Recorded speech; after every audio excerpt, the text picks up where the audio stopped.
White House Situation Room, 0347 hours, day 3 of DEFCON 2. The chemical tang hits first, always does after the halon dumps. Fire suppression system's been cycling every 40 minutes since yesterday's electrical anomaly, which is Pentagon speak for something's fucked and we don't know what. Fluorescent strips buzz overhead like angry wasps, mixing with the ventilation hum that never stops down here. 23 years in uniform, and I still can't get used to breathing recycled air that tastes like burnt metal and bureaucratic panic. My palms stick to the communication console's cold steel. Sweat shouldn't happen at 68 degrees, but here we are. DEFCON 2 for 36 hours now, raised from DEFCON 3 without so much as a courtesy briefing. Just a flash message at 1500 yesterday. Threat assessment upgraded. Maintain alert posture. Real specific, right? Classic brass. Tell you to be ready without saying for what. Wrong people in wrong chairs. That's what hits me second, scanning the situation room. Deputy Chief of Staff Morrison, running the brief from the President's position. Joint Chiefs clustered around the main display, like they're watching Monday Night Football instead of potential Armageddon. But the big chair, Commander-in-Chief's spot, empty as a campaign promise, has been for 18 hours, 37 minutes. Not that anyone's counting. Routine medical evaluation, they said. Scheduled at Walter Reed for 6 hours max. That was yesterday. Called the facility myself around 2300. Got the runaround from some Navy corpsman who couldn't find the president on any patient roster. Routine my ass. Morrison clears his throat, shuffles papers like they mean something. Current threat assessment shows multiple radar contacts over Arctic approaches. Weather Service confirms atmospheric anomalies consistent with solar flare activity. Solar flares don't register as inbound ballistics. Been doing this job since Clinton was dodging subpoenas, and I know the difference between ionosphere disturbance and incoming warheads. The E-3 Century-AWACS crews up there ain't tracking Aurora Borealis. Communications with NORAD remain intermittent due to scheduled maintenance on primary channels. Morrison continues, not meeting anyone's eyes. Schedule? What schedule? Just checked the maintenance logs this morning. Nothing planned until next quarter. Systems were green across the board at 2300 yesterday. General Patterson shifts in his seat, for stars catching the overhead light. 26 years I've known him, watched him climb from major to joint chiefs. Good soldier, follows orders, keeps his mouth shut. Right now he's studying his hands like they hold nuclear launch codes. Which, come to think of it, they might. Sir. That's me, interrupting the flow. Lieutenant Colonel don't usually speak up in these briefings, but something stinks worse than the halon residue. Request clarification on communication maintenance schedule. Morrison's jaw tightens. Communications are functioning adequately for current operational requirements. With respect, sir, presidential communication protocols require primary channel availability during DEFCON 2. I pull out the manual, actual paper copy, because electronics fail and paper endures. Emergency action message procedures specify direct presidential authentication for. Thank you, Colonel. Morrison cuts me off with bureaucratic precision. Your concerns are noted. Noted. Military translation, shut up in color. But here's the thing about being the authentication officer. My job description is literally to be paranoid about proper procedures. After the North Korea fuck-up in 19, where some Pentagon cowboy nearly launched on a radar ghost, they instituted new protocols. No nuclear response without presidential voice-print confirmation plus dual-key authorization. 3 people have to agree, President, Defense Secretary, and Chairman of Joint Chiefs. Non-negotiable, carved in stone, written in blood. Except Defense Secretaries in Brussels for NATO summit. Chairman's got food poisoning, been puking his guts out since 0200. And the President? On extended medical evaluation, with no communication schedule. The display screen flickers, showing North American airspace. Green dots for friendly aircraft, yellow for unidentified contacts, red for confirmed threats. Right now, 7 yellow dots scattered across Alaska and northern Canada. Weather anomalies, Morrison called them. Weather don't fly at Mach 3. My tinnitus kicks in, high-frequency whine from too many years too close to jet engines and communication arrays. Gets worse under stress, and right now it's singing like a tea kettle. 23 years following orders, trusting the system, believing the chain of command knows what it's doing. But looking around this room, seeing empty chairs and nervous glances, that faith feels thinner than Arctic ice. Phone buzzes on the console, secure landline, not the red phone. That one's been silent since yesterday, which should worry everyone more than it seems to. This is the internal White House line, Amber Priority Communication. I pick up on second ring. Authentication office. Colonel, this is communications. We've got an anomaly on the presidential alert system. My stomach drops. What kind of anomaly? System shows message queued for transmission, but no record of message creation. Timestamp says 0345 hours. 2 minutes ago. What's the message content? Stand by. Pause, keyboard clicking. Message header reads, emergency action message, priority flash override. Authentication code. Winter Sunday. Winter Sunday nuclear response authorization, graduated strike package. I know because I helped write the procedural manual. But something's wrong. Memory says the operation was called Winter Sky, not Winter Sunday. Could be wrong. Code names change, get updated, revised by people who've never seen actual combat. But still, did this message originate from presidential communication? Negative. Routing shows Pentagon source, but authentication protocols haven't been completed. Hold the message. Don't transmit until proper authentication. Roger that. I hang up, mind racing. Emergency action message with presidential authority, but no presidential communication. Authentication code, I don't quite remember correctly. Message queued before anyone in this room mentioned nuclear response. Morrison's still talking, something about diplomatic channels and measured responses. But I'm focused on General Patterson, who's now staring at the communication console like it might explode. He knows something. They all do. The ventilation system shifts into a higher gear, preparing for potential contamination protocols. Standard procedure during elevated threat status, but it feels ominous now, like the bunker's getting ready to seal itself off from the outside world. My watch shows 0351 hours. In 9 minutes, morning shift change begins. Fresh personnel, clean records, no memory of the last 36 hours of confusion and missing protocols. Perfect time to slide through decisions that shouldn't get made. 23 years of following orders. 23 years of trusting the system. But trust is a luxury during nuclear crisis, and right now, luxury's the one thing we can't afford. The secure phone rings again. This time, it's the red phone. Authentication officers log entry 1. DEFCON 2, hour 36. Presidential communication unavailable. Emergency action message queued without proper authorization. Something's wrong with Winter Sun protocols. Need to verify operation code names before proceeding. Chain of command compromised? Investigating. Maintenance log extract, classification level, confidential. Date, redacted. Time, 2347. Primary communication systems showing intermittent connectivity. No scheduled maintenance on record. Recommend immediate diagnostic. Routing anomalies detected on presidential alert channels. Advise higher authority. Note added 0215. Diagnostic canceled per Deputy Chief of Staff Directive. Mark as scheduled maintenance in official logs. Pentagon War Room, 0412 hours, day 3 of DEFCON 2. The red phone feels heavier than it should. 30 pounds of encrypted communication gear condensed into a handset that's supposed to carry the weight of civilization. 23 years, and I've never actually answered the damn thing during active crisis. Training scenarios, sure. Drills where everyone knows it's fake. But this is the real deal, and my hands shaking like a recruit's first time under fire. Authentication Office, Lieutenant Colonel speaking. Colonel, this is Stratcom Relay. We have Presidential Emergency Action Message, Classification Flash Override, Authentication Code Winter Sunday Standby for transmission. Static crackles through the encrypted line, that peculiar electronic hiss that means signals are bouncing off satellites and through fiber optic cables buried under mountains. The voice on the other end sounds tired, shift worker pulling double duty, probably been up as long as me. Roger, Stratcom.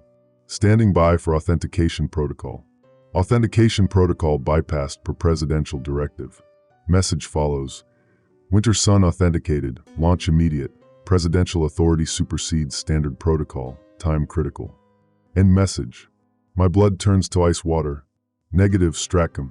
Presidential authentication protocol cannot be bypassed. Repeat, cannot be bypassed. Colonel, I'm reading you presidential directive. Authentication shows 97% voice match to POTUS on file. 97%. Within margin of error, technically valid. But here's what 23 years teaches you about voice authentication. It's not just about sound patterns. It's about inflection, stress, the way someone says words when they're making the hardest decision in human history. I've heard the president speak in crisis situations. He gets quiet, deliberate, like he's counting the cost of every syllable. Strackham, I need the voice sample routing information. Stand by. Keyboard clicking, that familiar sound of military bureaucracy in action. Sample recorded at 2,147 hours yesterday. Routed through White House communications. 2,147 hours. That's when the president was supposedly still in surgery. Either Walter Reed's got the world's first operating room equipped for nuclear command authority, or someone's playing games with voice samples. Strackham, emergency action messages require presidential voice print plus dual key confirmation per Defense Authorization Code 7-7 Alpha. I show no record of dual key authentication. Colonel, you're holding up time-critical national defense action. Time-critical. They always say that when they want you to skip steps. But steps exist for reasons written in radioactive ash and melted cities. I pull out the manual, real paper, real ink, real procedures that can't be hacked or modified by some Pentagon cowboy with delusions of strategic genius. Manual states clearly, launch directives require verified presidential voice print, dual key confirmation, and threat assessment validation. No exceptions during peacetime or crisis operations. I'm reading word for word, because words matter when they're the only thing standing between peace and nuclear winter. General Patterson appears at my shoulder like a bad omen. 4 stars and 30 years of service, but right now he looks like he's aged a decade in the last hour. His breath smells like coffee and antacids, stressed diet of career military officers facing impossible choices. Colonel, what's the delay? Sir, authentication protocol's incomplete. No dual key confirmation, no threat assessment validation. Presidential voice sample recorded while POTUS was in surgery. Patterson's face goes gray. You're questioning presidential authority? Sir, I'm following authentication procedures as written. Manual states. I know what the manual states, Colonel. I helped write it. He leans closer, voice dropping to that dangerous whisper superior officers use when they're about to end careers. Manual also states that delays are preferable to errors, but not during active enemy attack. Active enemy attack. First I'm hearing about this. Sir, threat assessment shows unidentified contacts, not confirmed hostile. Classification above your level, Colonel. What I can tell you is we've got incoming ballistics, multiple vectors, impact estimated in 47 minutes. 47 minutes. If that's real, then every second I spend checking procedures is a second closer to American cities turning into glass craters. But if it's not real, if this is another radar ghost or atmospheric anomaly, then bypassing authentication means nuclear war based on false information. My tinnitus spikes, high-frequency whine mixing with the Pentagon's ventilation hum. 23 years of training wars against 47 minutes of potential reality. Training says check every box, verify every procedure, trust the system designed by people smarter than me. Reality says people die if I'm wrong either direction. General, I need direct presidential confirmation. Voice call, video link, something that proves POTUS is conscious and making this decision. Communications with Walter Reed are down due to atmospheric interference from the solar storm activity. Solar storms don't last 3 days, and they don't selectively target presidential communication while leaving everything else functional. I've been watching the communication status board all morning. Every system green except the ones that connect directly to presidential authority. The secure phone rings again. Different phone this time, NATO coordination line. I grab it before Patterson can interfere.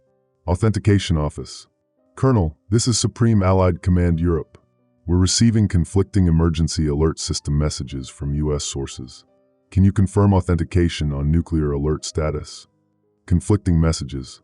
My stomach drops another level. Specify nature of conflict. First message, timestamp 0351, indicates confirmed enemy attack, recommends NATO nuclear response authorization. Second message, timestamp 0357, indicates all clear, possible false alarm. Both messages carry U.S. presidential authentication codes. 2 messages. Both authenticated. Both contradictory. Both impossible if proper procedures are followed. Sir, stand by for verification. I hang up and turn to Patterson, who's now looking like he wants to be anywhere else in the world. Maybe Mars. Maybe the bottom of the ocean. Anywhere but standing next to the guy asking inconvenient questions about nuclear authentication during a potential crisis. General, we've got contradictory EAS messages going to NATO allies. Someone's either making serious mistakes or playing serious games. Colonel, you need to process that launch authorization. Clock is ticking. Sir, I can't process authorization without proper authentication. And I sure as hell can't process it when conflicting messages are confusing our allies about whether we're actually under attack. Patterson's jaw tightens. You're out of line, Colonel. No, sir, I'm exactly in line. My line is authentication procedures, and those procedures exist because nuclear weapons don't unexplode once they're used. The war room's main display shows North American airspace, those same 7 yellow contacts scattered across the northern approaches. But now there's something new. Additional contacts appearing and disappearing like ghosts. Radar operators call them angels. Phantom returns caused by atmospheric conditions, equipment malfunction, or deliberate electronic countermeasures. Colonel, that's Morrison's voice, broadcast through the room's intercom system. Report to Communications Center immediately. Bring authentication protocols. Communications Center. That's where they keep the launch authorization equipment, the codes, the procedures that turn presidential decisions into mushroom clouds. It's also where they keep the override systems designed for situations when standard protocols become obstacles to national survival. I grab the manual and the authentication equipment, briefcase full of electronics and procedures that represent the last barrier between civilization and chaos. 23 years of training, and it all comes down to this: following orders that might save the world or destroy it, depending on whether the people giving those orders are heroes or lunatics. Patterson follows me toward the door, but I stop and turn back to the communication console. Something Morrison said earlier is bothering me, scratching at the back of my mind like a fragment of half-remembered nightmare. General, what was the operation code for graduated nuclear response? I remember Winter Sky, but the authentication message said Winter Sunday. Patterson freezes. Operation codes are classified above your level. Sir, I helped write the authentication procedures for Winter Sky. If the code name's been changed, I need to verify new protocols before processing any launch authorization. The code name hasn't changed, Colonel. Winter Sky, not Winter Sunday, which means either the authentication message contains an error, or someone who doesn't know the proper operation codes is trying to authorize nuclear weapons launch using outdated or incorrect information. Or someone's deliberately using the wrong codes to identify orders that shouldn't be followed. I key the intercom. Morrison, this is authentication. I need verification on operation code nomenclature before proceeding. Static. Then, Colonel, report to Communications Center immediately. That's an order. Orders. 23 years of following them, trusting them, believing they come from people who know better than me. But right now, with wrong codes and missing presidents and contradictory messages, orders feel less like guidance and more like manipulation. The red phone rings again. I answer before Patterson can stop me. Authentication Office. Colonel, this is Stratcom. Time-critical message from Presidential Authority. Authentication bypassed per emergency directive. Stand by, Stratcom. I need to verify emergency directive authorization. Colonel, we don't have time for... I hang up. Patterson stares at me like I just shot the Pope. Colonel, you just cut off Stratcom during nuclear crisis. Sir, Stratcom is relaying unauthorized messages using incorrect operation codes. Until I can verify proper authentication, no launch authorization will be processed. You're relieved of duty, Colonel. Report to security for detention pending investigation. Relieved. 23 years of service, ended because I insisted on following procedures designed to prevent accidental nuclear war. But here's the thing about authentication officers. We're specifically chosen for paranoid attention to detail and willingness to question authority when nuclear weapons are involved. Sir, with respect, you don't have authority to relieve the authentication officer during active crisis without dual-key authorization from Defense Secretary and Chairman of Joint Chiefs. Patterson's face goes red. Both are unavailable, and presidential authority supersedes. President is unavailable too, sir. Which means we're operating under contingency protocols that specifically require authentication procedures be followed without exception. The communications center door opens, and 2 MPs step into the war room. Full battle gear, sidearms visible, that professional military bearing that means business. They're here for me, obviously, but they're also here to make sure I cooperate with whatever's happening in that communications center. 23 years of following orders. But orders are supposed to come from legitimate authority through proper channels using correct procedures. When any of those elements fail, orders become suggestions. And suggestions don't justify starting nuclear war. I pick up the authentication manual and walk toward the MPs. Not because I'm giving up, but because the communications center is where the real decisions get made. And if someone's trying to bypass nuclear authentication procedures, I need to see exactly how they plan to do it. The manual weighs about 3 pounds, heavier than the red phone, lighter than the decision I'm about to make. But it contains the procedures that separate civilization from radioactive chaos. And right now, those procedures are the only thing I trust in a world where everything else has gone sideways. Authentication Officer's Log Entry 2. 0412 hours. Authentication crisis escalating. Conflicting EAS messages to NATO. Operation code discrepancy. Winter sky versus winter sun. Presidential voice sample recorded during surgery. Being ordered to communications center by MPs. Procedures under attack from within chain of command. Someone's trying to start nuclear war using wrong codes and bypassed authentication. Will not comply until proper procedures verified. Stratcom communication log classified. For hours 12 minutes and 33 seconds, presidential emergency action message authentication requested. For hours 12 minutes and 47 seconds, authentication officer requests verification protocols. For hours 13 minutes and 15 seconds, emergency directive cited for procedure bypass. For hours 13 minutes and 28 seconds, authentication officer challenges emergency directive authority. For hours 13 minutes and 41 seconds, communication terminated by authentication officer. For hours 13 minutes and 52 seconds, security alert, authentication officer non-compliant with emergency orders. Note: alternative authentication procedures may be required for time-critical operations. Underground Command Bunker, 0438 hours, Day 3 of DEFCON 2. The MPs escort me through corridors I've walked for 5 years, but never really seen. Emergency lighting casts everything in harsh red shadows, like we're already living in the aftermath of decisions not yet made. The bunker's deep, 150 feet of reinforced concrete and steel between us and whatever's happening on the surface. But right now it feels more like a tomb than a fortress. My boots echo on polished floors, military precision in every step, but my mind's racing through authentication protocols like a corrupted computer program stuck in an endless loop. Winter sky. Winter Sunday presidential voice samples recorded during surgery. Contradictory EAS messages. Every piece of evidence points to the same impossible conclusion. Someone's trying to launch nuclear weapons using fabricated authorization. The communications center door requires 2-key access. Both MPs have keys. That's not standard procedure. Authentication officers are supposed to maintain exclusive access during crisis operations. But nothing about today follows standard procedures. Inside, the center looks like mission control for the end of the world. Banks of monitors displaying launch readiness status, submarine positions, target coordinates that I hope to Christ never get used. Morrison's at the central console, surrounded by technicians I don't recognize. Not Pentagon regular staff. These guys have that contractor look, civilian clothes under military jackets. The kind of people who show up during crises with security clearances nobody questions. Colonel, you're late. Morrison doesn't look up from his screens. We've got 38 minutes to coordinate nuclear response with time-critical operational requirements. 38 minutes. Patterson said 47. Now Morrison says 38.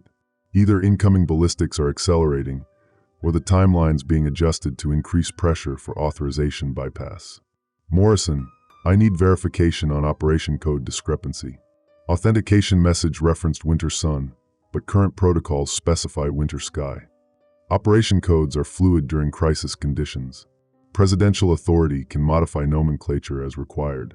Fluid operation codes. That's not how nuclear command authority works. Operation codes exist specifically to prevent confusion, misinterpretation, and unauthorized launch orders. You don't make them fluid unless you're trying to create wiggle room for orders that shouldn't exist. One of the contractor technicians looks up from his console. Colonel, we're showing green lights for submarine launch coordination. All we need is your authentication input. Green lights. I walk over to check his screen, and everything looks normal. Launch readiness confirmed, targeting packages uploaded, submarine commanders standing by for final authorization. Except for one small detail that makes my blood run cold. Technician, your submarine coordination shows HMS Victorious and Charles de Gaulle in launch positions. Those are British and French submarines. Correct, sir. NATO Coordination Protocol. NATO submarines don't respond to U.S. nuclear launch orders without separate authorization from their own governments. The fact that they're showing launch readiness means either Britain and France have independently decided to go nuclear, or someone's feeding false information into our command systems. Morrison finally turns around. Colonel, NATO allies are coordinating response based on shared threat assessment. Time-critical situation doesn't allow for individual government authorization delays. Individual government authorization delays. That's a fancy way of saying we're bypassing constitutional requirements for nuclear weapons use by multiple democratic nations. Morrison, show me the threat assessment that convinced Britain and France to authorize nuclear response. Classification above your level. Above my level. I'm the Authentication Officer for U.S. Nuclear Command Authority. My level is supposed to include everything related to nuclear weapons authorization. If there's intelligence classified above my level that justifies bypassing authentication procedures, then something's fundamentally wrong with either the intelligence or the procedures. I pull out the authentication manual and flip to the section on NATO coordination. Manual specifies that Allied nuclear coordination requires separate authorization from each participating government, with U.S. authentication procedures maintained regardless of Allied participation. Colonel, the manual was written for peacetime conditions. War changes everything. War. First time anyone's used that word directly. But if we're at war, there should be formal declaration, congressional authorization, clear chain of command from civilian leadership. Instead, we've got missing presidents, bypassed authentication, and NATO submarines taking launch orders from unnamed authorities. The main display shows updated airspace tracking. Those 7 yellow contacts are now 12, scattered across northern approaches in a pattern that looks less like incoming ballistics and more like routine patrol flights. But new contacts keep appearing and disappearing, electronic ghosts that could be anything from weather phenomena to deliberate deception. Morrison, radar tracking shows inconsistent contact behavior. Are we confirming ballistic trajectory or just tracking unidentified aircraft? Threat assessment indicates ballistic missiles with terminal guidance systems. Irregular tracking is consistent with penetration aids designed to defeat missile defense. Penetration aids. That's possible, but it's also consistent with atmospheric interference, equipment malfunction, or someone feeding false radar data into our tracking systems to simulate attack conditions. My tinnitus spikes again, high-frequency whine that feels like my skull's receiving radio signals. 23 years of service, and I've never felt more isolated from the chain of command that's supposed to provide guidance and authority. Everyone around me is pushing for authentication bypass, but nobody can provide clean answers about presidential authority, operation codes, or threat verification. The secure phone rings, red phone, presidential authority line. Morrison moves to answer, but I intercept. Authentication office. Colonel, this is White House Communications. We have updated presidential directive requiring immediate nuclear response authorization. Different voice this time. Younger, less tired, speaking with the kind of precision that suggests he's reading from a script rather than relaying actual presidential communication. White House Communications, I need direct presidential confirmation. Voice verification, not relayed message. President is unavailable due to ongoing medical situation.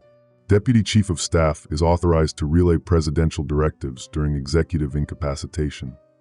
Executive incapacitation. That's 25th Amendment territory. Formal procedures for transferring presidential authority when the Commander-in-Chief is unable to perform duties. But 25th Amendment requires congressional notification, vice presidential involvement, specific documentation that I haven't seen. Communications, show me documentation for executive incapacitation and authority transfer per 25th Amendment. Static.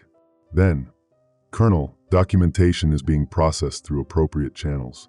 Time-critical situation requires immediate nuclear authorization based on existing presidential directive. Existing presidential directive. That voice sample recorded while the president was in surgery, using wrong operation codes and bypassing authentication procedures. Everything circles back to that same fabricated authorization. I hang up and turn to Morrison. We need to contact the vice president for authority confirmation. Vice president is en route to secure location. Communications unavailable. Vice president unavailable. President unavailable. Defense secretary unavailable. Chairman of Joint Chiefs unavailable. Every link in the chain of nuclear command authority has been severed, leaving a group of military officers and civilian contractors making decisions about nuclear weapons based on questionable intelligence and fabricated authorization. General Patterson enters the communications center, flanked by 2 more MPs. His face has moved beyond gray into something approaching transparent, stress and exhaustion making him look like a ghost of military authority. Colonel, you're under arrest for failure to obey direct orders during national emergency. Sir, I'm following authentication procedures as written. Manual requires. Colonel, the manual was written by people who never faced real nuclear crisis. People who had the luxury of assuming that proper procedures would always be available, that presidents would always be conscious, that threats would always provide time for verification. He's right about that. The manual assumes ideal conditions, clear chain of command, unambiguous threats that allow time for proper authentication.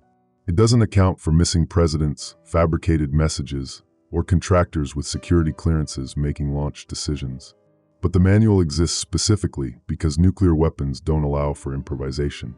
You follow procedures or people die, either from nuclear attack because you delayed too long, or from nuclear war because you acted too quickly on false information. General, procedures exist because nuclear weapons are irreversible. Once missiles launch, we can't call them back, can't apologize for mistakes, can't undo cities that turn into radioactive craters. And procedures also exist to ensure national survival when attacked. Right now, following procedures means American cities become radioactive craters while we debate authentication technicalities. American cities. 38 minutes to impact if the threat assessment is accurate. But the threat assessment comes from the same sources providing fabricated authentication, wrong operation codes, and contradictory EAS messages. I look around the communications center at technicians and contractors preparing launch coordination for nuclear weapons that could end civilization. None of them show the kind of stress you'd expect from people facing nuclear war. They're working with the calm efficiency of routine operations, like launching nuclear missiles is just another day at the office. That's when it hits me. They're not stressed because they know something I don't. Either they know the threat isn't real, or they know the launch won't happen, or they know something about the entire situation that changes its meaning. Morrison, show me the emergency alert system messages sent to NATO allies. He hesitates, which tells me everything I need to know. Classification above your level. Morrison, I'm the authentication officer. EAS message classification isn't above my level unless someone's deliberately restricting access to prevent authentication verification. Colonel, you're out of line. Report to the MPs for detention. Out of line. 23 years of following lines, respecting chains of command, trusting that orders come from legitimate authority through proper channels. But right now, the line has moved, the chain is broken, and authority is coming from people who won't answer basic questions about nuclear authentication. I walk to the main console and start entering my authentication access codes. If Morrison won't show me the EAS messages voluntarily, I'll access them directly through authentication officer privileges. The screen displays, access denied, authentication privileges suspended. My authentication privileges have been suspended. The one thing that gives my position meaning, the authority that makes me responsible for nuclear weapons verification, has been removed without notification or proper procedure. General, my authentication privileges have been suspended. Who authorized that? Patterson looks genuinely surprised. Colonel, I didn't authorize suspension of authentication privileges. Then who did? And how do they expect nuclear authentication to occur without authentication officer privileges? Morrison clears his throat. Alternative authentication procedures have been implemented for crisis conditions. Manual authentication is no longer required. Alternative authentication procedures. That's Pentagon speak for, we found a way to launch nuclear weapons without following the rules designed to prevent accidental nuclear war. The MPs move closer, hands resting on sidearms, professional military bearing that means they'll follow orders regardless of whether those orders make sense or serve national interests. I'm outnumbered, outranked, and apparently out of authority in my own area of responsibility. But here's what 23 years teaches you about impossible situations. Sometimes the right choice is the one that ends your career, destroys your future, and puts you at odds with everyone around you. Sometimes following procedures means standing alone against pressure from superiors, peers, and subordinates who think survival justifies abandoning the safeguards that make survival meaningful. I walk back to the authentication console and remove the manual's key pages, the ones that specify exact procedures for presidential voice verification, dual key confirmation, and threat assessment validation. Without those pages, the manual becomes incomplete, and incomplete manuals can't be used to justify procedure bypass. Colonel, return those documents immediately. Sir, these documents contain classified authentication procedures. I'm securing them per standard protocol for classified material protection during crisis. It's a technicality, but it's a legitimate one. Authentication procedures are classified, and authentication officers have authority to secure classified materials when proper procedures aren't being followed. Patterson signals the MPs. Colonel, you're relieved of duty and placed under arrest for insubordination, failure to obey direct orders, and interference with national defense operations. Relieved. 23 years of service ending because I wouldn't authorize nuclear war based on fabricated presidential orders and questionable threat assessment. But relief also means I'm no longer responsible for authentication procedures that nobody wants me to follow anyway. The MPs approach, but before they can take the manual pages, I do something that will definitely end my career and possibly my freedom. I tear the authentication procedures into small pieces and scatter them across the communications center floor. Colonel, you just destroyed classified national defense documents. Sir, I secured classified documents from unauthorized access by personnel attempting to bypass proper authentication procedures. It's the weakest justification I've ever offered for any action, but it's technically accurate.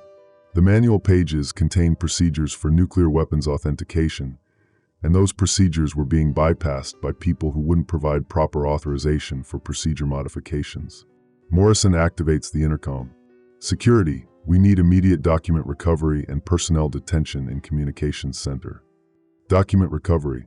They'll try to piece together the torn pages, reconstruct the procedures, find some way to justify launching nuclear weapons without proper authentication. But it will take time, and time is what I've been trying to create since this crisis started. The MPs escort me toward the detention area, but I stop at the main display showing North American airspace. Those 12 yellow contacts are still there, still behaving inconsistently, still refusing to conform to ballistic missile trajectory patterns. Morrison, one last question before I disappear into military detention hell. If those contacts represent incoming ballistics with 38 minutes to impact, why haven't they released terminal warheads? Ballistic missiles separate from guidance systems during final approach, but your contacts are still showing single returns. Morrison doesn't answer, which is an answer itself. Either the threat assessment is wrong, or the tracking is wrong, or someone's feeding false information into our defense systems to create artificial crisis conditions. As the MPs lead me away from the communications center, I can hear Morrison coordinating launch procedures with the contractor technicians. Alternative authentication procedures, manual bypass, emergency authorization based on presidential directive that nobody can properly verify. 23 years of training, and it all comes down to this: walking away from nuclear launch coordination while people with questionable authority prepare to start nuclear war using fabricated orders and bypassed procedures. But here's what they'll discover after I'm gone. Nuclear authentication procedures aren't just bureaucratic obstacles to swift decision-making. They're the last barrier between civilization and chaos, designed by people who understood that nuclear weapons require absolute certainty about authorization, threats, and consequences. Without those procedures, nuclear launch becomes a political decision made by whoever happens to be in the room when crisis occurs. And political decisions about nuclear weapons, made without proper verification and authentication, tend to end with radioactive cities and dead civilizations. Authentication officer's final log entry: 0438 hours. Authentication procedures bypassed by authority unknown. Presidential directive fabricated using wrong operation codes. Threat assessment questionable. tracking inconsistent with ballistic missile behavior. NATO allies receiving contradictory messages. My authentication privileges suspended without proper authorization. Manual authentication procedures destroyed to prevent unauthorized use. 23 years of service ending because I wouldn't start nuclear war based on lies. God help whoever's making these decisions. And God help whoever has to live with the consequences. Communications Center log, classified. For hours 38 minutes and 42 seconds. Authentication officer detained for insubordination. For hours 38 minutes and 51 seconds. Manual authentication procedures compromised. For hours 39 minutes and 3 seconds. Alternative authentication protocols activated. For hours 39 minutes and 17 seconds. Nuclear launch coordination proceeding without standard verification. For hours 39 minutes and 25 seconds.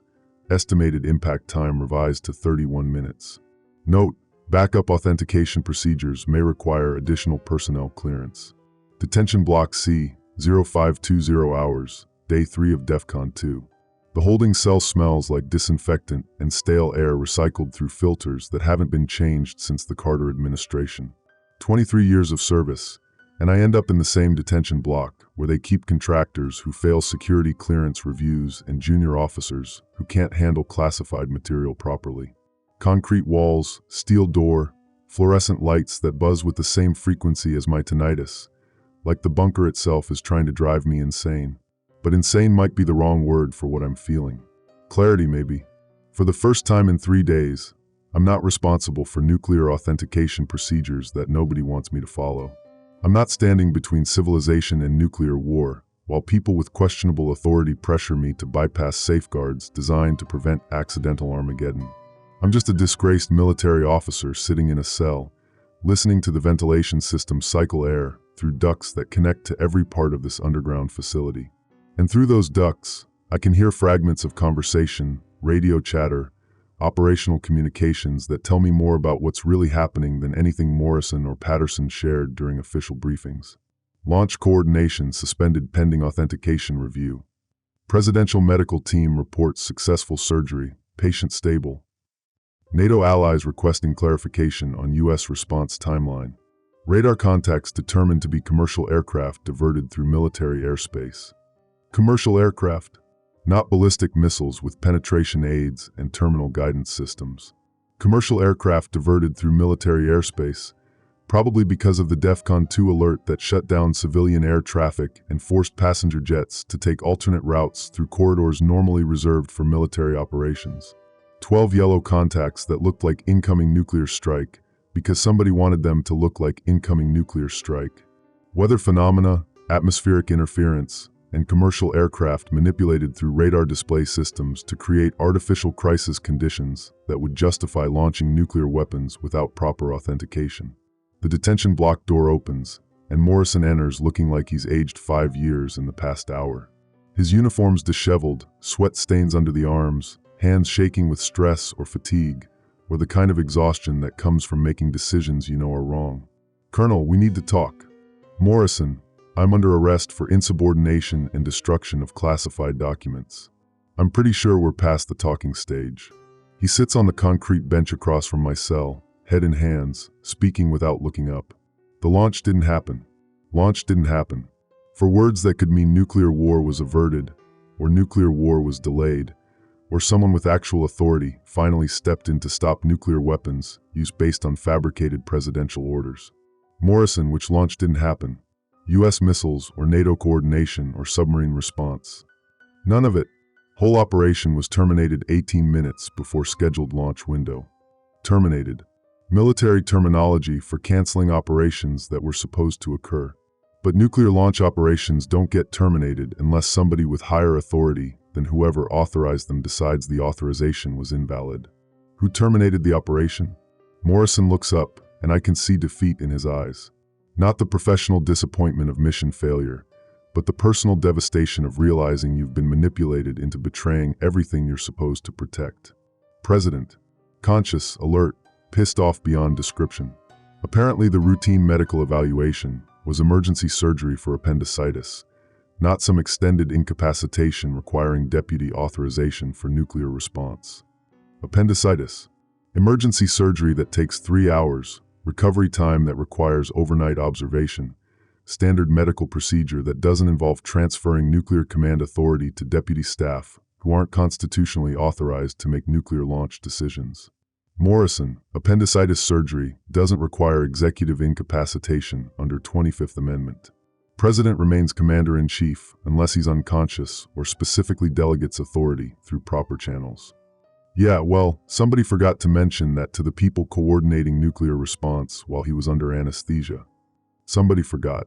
More likely, somebody decided that presidential incapacitation during routine surgery created opportunity to test nuclear launch procedures without proper authentication, or to establish precedent for bypassing constitutional requirements during manufactured crisis. Morrison, who coordinated the operation after authentication procedures were bypassed? He doesn't answer immediately, and the silence tells me more than words. Nuclear launch coordination continued after I was arrested, using alternative authentication procedures that don't exist in any manual I've studied. Someone with authority I didn't recognize made decisions about nuclear weapons without following any of the safeguards designed to prevent unauthorized use. Morrison, the contractor technicians in Communications Center weren't Pentagon regular staff. Where did they come from, and who authorized their access to nuclear command systems? Above my pay grade, Colonel. All I know is they had proper security clearances and authorization to implement emergency procedures during crisis conditions. Above his pay grade. Morrison's a lieutenant colonel with nuclear weapons responsibilities, and he's taking orders from contractors whose authority comes from sources he can't identify or verify. That's not how military chain of command works, especially for nuclear weapons systems. The ventilation system carries more fragments. Investigation into unauthorized nuclear alert protocols. Congressional inquiry into executive authority during medical procedures. NATO allies demanding explanation for false launch coordination. Congressional inquiry. NATO demands for explanation. The kind of official response that happens when constitutional procedures are bypassed, allied nations are deceived, and nuclear weapons systems are activated without proper authorization. Morrison, how much trouble are we in? Define we, Colonel. You destroyed authentication documents and got arrested for insubordination. I coordinated nuclear launch preparation based on orders from people I couldn't verify, using procedures that apparently don't exist. Patterson authorized procedure bypass without confirming presidential incapacitation. The contractor technicians implemented alternative authentication that nobody can explain. We're all in different kinds of trouble, but the same fundamental problem. Everyone involved in Operation Winter Sun made decisions about nuclear weapons without following the procedures designed to ensure those decisions are legitimate, authorized, and necessary. Morrison, the authentication code I entered before my arrest, was it used for launch coordination? Another silence, longer this time. When he finally answers, his voice sounds hollow. Colonel, about that authentication code. Morrison, I entered the code with a deliberate single-digit error. Should have prevented any launch coordination. Yeah, about that. The error was corrected. Corrected. Someone took my deliberately incorrect authentication code, identified the error, and changed it to valid authorization for nuclear weapons launch. Without my knowledge, consent, or presence. Who corrected the code? One of the contractor technicians. Said authentication errors during crisis conditions are subject to verification and correction to prevent mission failure due to input mistakes. Verification and correction of authentication errors. That's not a real procedure. It's exactly the opposite of authentication procedure. Authentication codes exist specifically to prevent unauthorized use, and if authentication officers make errors, those errors are supposed to prevent launch until proper authorization can be verified. Morrison, authentication error correction doesn't exist as a legitimate procedure. If authentication officers make mistakes, the system is supposed to fail safe, not automatically correct to allow launch. Colonel, I'm beginning to figure that out. The implication hits me like physical force. Someone planned for authentication bypass from the beginning. The contractor technicians weren't emergency personnel brought in during crisis. They were specialists in overriding nuclear command authority systems, planted in position to ensure nuclear launch could occur regardless of authentication officer compliance. Morrison, those contractor technicians knew how to correct authentication codes because they were briefed on authentication bypass procedures before the crisis started. Yeah, And they knew about alternative authentication protocols that nobody else had seen. And they had access to communication systems that were supposed to be under presidential control only. Morrison stands up and paces the small space between my cell and the concrete wall. Professional military bearing is completely gone now, replaced by the nervous energy of someone who realizes he's been manipulated into participating in something much larger than routine nuclear alert. Colonel, I think we were part of a test. Test. Nuclear command authority systems tested under artificial crisis conditions, with manufactured threats, fabricated presidential authorization, and contractor personnel positioned to ensure launch coordination could occur without proper authentication. Test of what? Nuclear launch capability, or nuclear launch prevention? Both maybe. Test whether authentication officers would follow procedures under pressure. Test whether military personnel would accept alternative authorization during crisis. Test whether nuclear weapons systems could be activated without constitutional oversight. Test whether the safeguards designed to prevent unauthorized nuclear war actually work when professional military officers are pressured to bypass them by people with apparent authority and manufactured urgency. The answer is disturbing. Safeguards work only if authentication officers are willing to end their careers, face arrest, and destroy classified documents to prevent procedure bypass. And even then, safeguards can be overridden by people with access to nuclear command systems and knowledge of authentication override procedures. Morrison, who authorized the test. Department of Defense, National Security Agency, White House staff. Colonel, I don't think any of those people knew it was happening. Unknown authority conducting unauthorized tests of nuclear command systems during artificial crisis, using contractor personnel with security clearances that nobody questions and override capabilities that nobody authorized. That's not military exercise or government security evaluation. That's something else entirely. Foreign intelligence, domestic conspiracy, or simple institutional incompetence, so profound that nuclear weapons systems can be manipulated by people whose authority nobody can verify. The door opens again, and General Patterson enters looking like he's been through psychological warfare. His uniform's wrinkled, his face shows stress lines that weren't there yesterday, and his eyes have the hollow look of someone who's seen too much truth about systems he trusted. Colonel, you're being released from detention pending full investigation into Operation Winter Sun irregularities. Released pending investigation. Military terminology for, we don't know what the hell happened, but we know it wasn't supposed to happen, and we need to figure out who's responsible before congressional hearings start. Sir, investigation into what specifically? Patterson sits heavily on the concrete bench, looking older than his 62 years.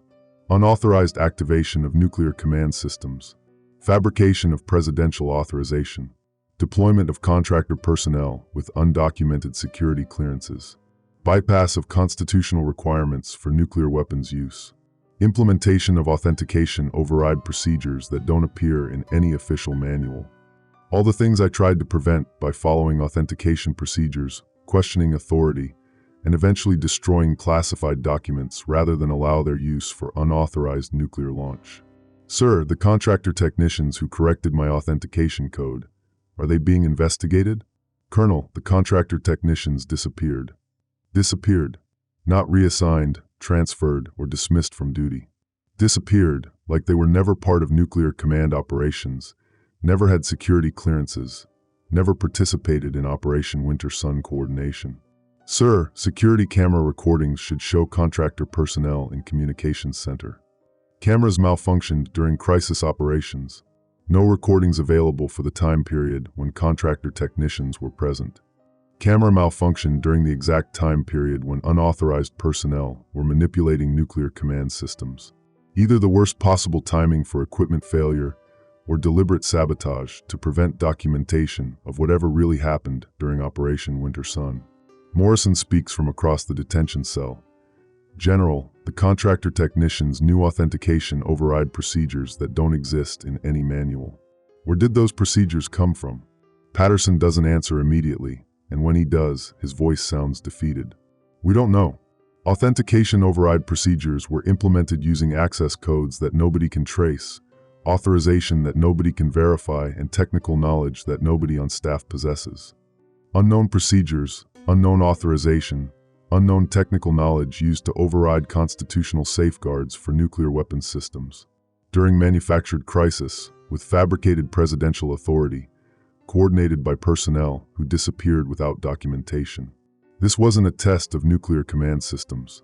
This was penetration of nuclear command systems by unknown actors with capabilities that exceed official military and government authority.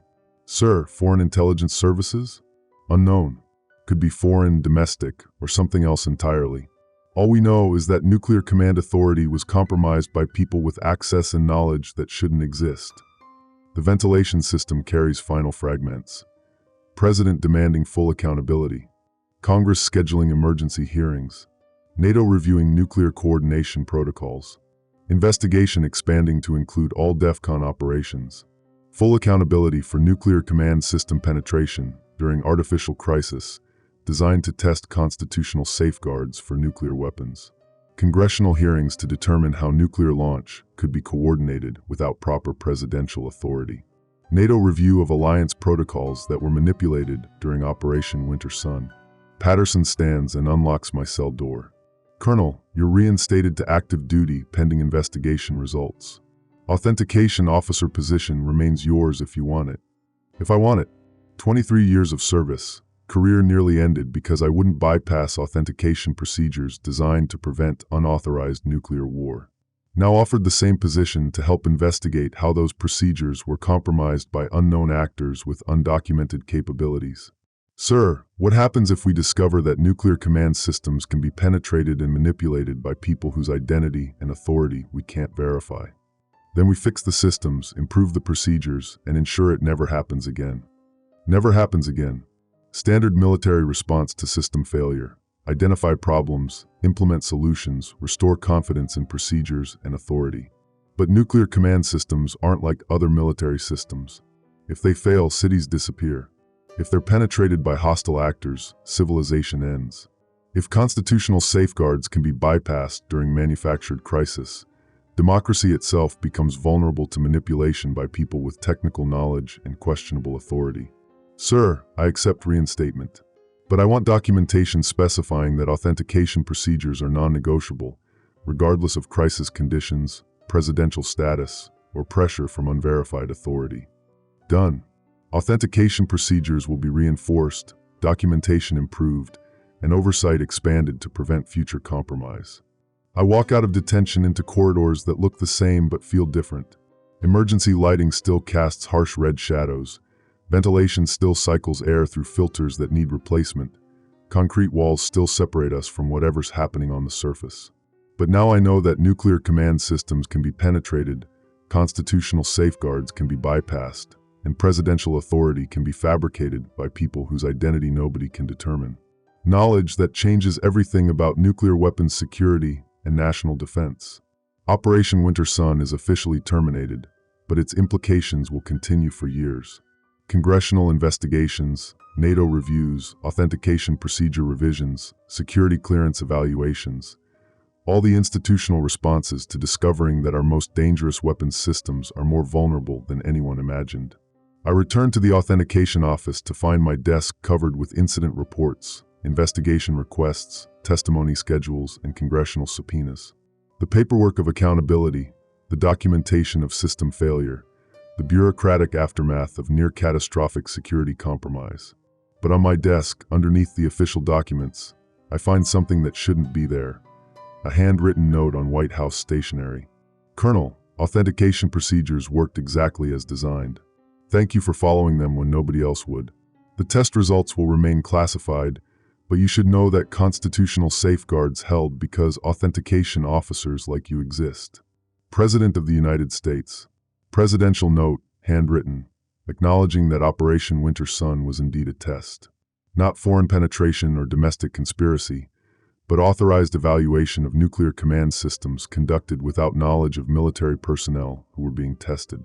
Test results classified, but authentication procedures validated. Constitutional safeguards maintained because authentication officers followed procedures despite pressure, threats, and career consequences. I sit at my desk, surrounded by evidence of institutional failure and individual success, wondering whether nuclear weapons security depends more on systems and procedures or on people willing to sacrifice everything to ensure those systems and procedures aren't compromised.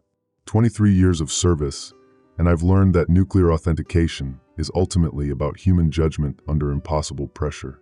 Systems can be penetrated, procedures can be bypassed, authority can be fabricated, but individual officers making individual decisions about individual authentication codes remain the final barrier between constitutional government and chaos.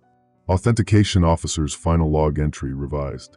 0520 hours. Operation Winter Sun terminated by presidential authority. Crisis was authorized test of authentication procedures under artificial conditions. Authentication officer procedures followed despite pressure, threats, arrest, and career consequences. Authentication codes deliberately corrupted to prevent unauthorized launch, then corrected by test personnel to evaluate override capabilities. Test results.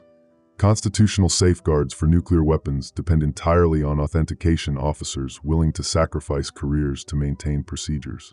System vulnerability confirmed, technical override possible. Human reliability confirmed, individual integrity sufficient to prevent procedure bypass when supported by proper training and institutional backing. 23 years of service validated by single decision to follow authentication procedures regardless of consequences. Nuclear weapons remain under constitutional control because authentication officers like me exist. God help us if we ever stop existing. Classified addendum, presidential eyes only. Operation Winter Sun analysis. Authentication procedures, effective when properly followed.